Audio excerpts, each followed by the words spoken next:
रंगदारी रे घर चढ़ के मारब बरियारी रे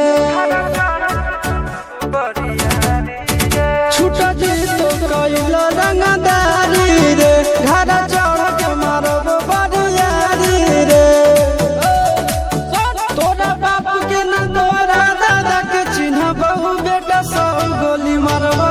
एगो गिनबौ तोरा बाप के न तोरा दादा के चिन्ह बहु बेटा सब गोली मारबौ एगो गिनबौ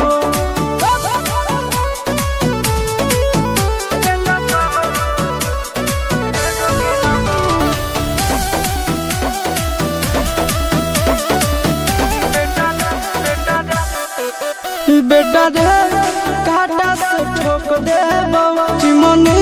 के भाटा में झोंक देबौ देखबौ कवन बाप बचैतौ तोरा प्रशासन के गाड़ी भी रोक देबौ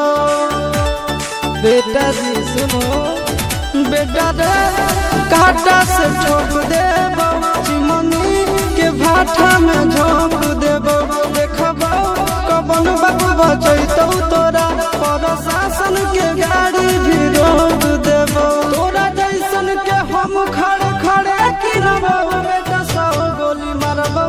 एगो गिनबौ तोरा बाप के न तोरा दादा के चिन्हबौ बेटा सब गोली मारबौ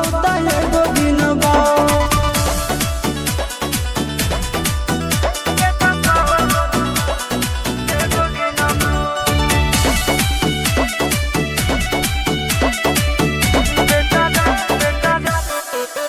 बेटा रे